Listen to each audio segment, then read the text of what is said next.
one of those who participated in a Choose Your Fighter video. It got some criticism online, including Democratic Senator John Fetterman called it bizarre and reportedly mocked it in the Senate hallway. I will say that your punching looked better than some of your colleagues. Fetterman has been criticizing your party for undignified antics and a sad cavalcade of cell phones during the president's address to Congress. What's your response to Senator Fetterman? He's not the one to talk about anything. I mean, this is a guy that doesn't seemingly want to own a suit.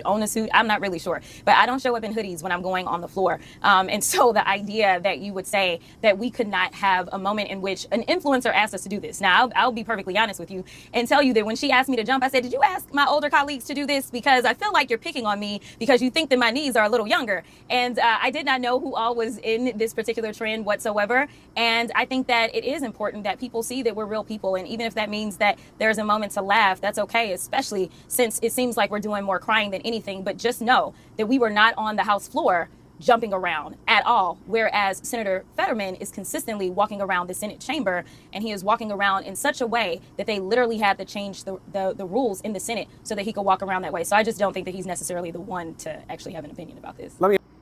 Okay, so is she correct? Yeah, she's correct. I mean, whatever, make the fighter video if you want. Is she correct to rip on John Fetterman for wearing a hoodie in Congress?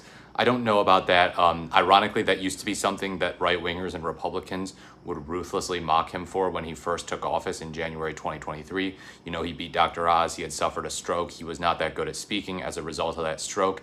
And wearing hoodies was his thing. He's also like 6'8" or 6'9", so he just looked like this massive dude in a hoodie and shorts, whereas you have all these other members of Congress and senators wearing suits and ties, and he just looked so out of place. And right-wingers accused him of making a mockery of the Senate. They're obviously very focused on how people dress. You know, Matt Walsh, of course, ripped on Zelensky for wearing a sweater while meeting with President Trump. And arguably, a hoodie and shorts is even worse than that, arguably even more casual than that. So Fetterman's going around in this hoodie and shorts in Congress, and the Republicans are ripping on him. And the Democrats are kind of like, don't you have better things to worry about? Really? Wages, healthcare, foreign policy, environmental policy? Don't you have better things to focus on? Immigration, all that stuff. They're way more important issues than how a senator dresses. And they were kind of correct, actually.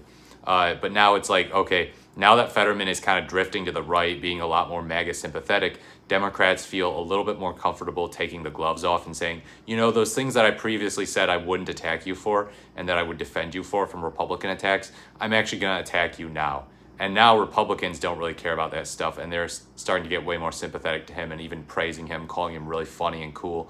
And, oh yeah, he's the most base Democrat. So hypocrisy is something that plagues both sides of the political aisle.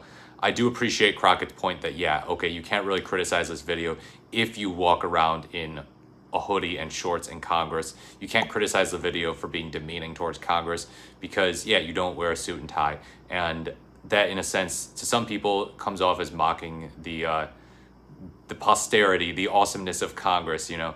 Although some people say that it should be mocked in the first place because they would argue that members of Congress are some of the worst people on the planet, the most corrupt people on the planet.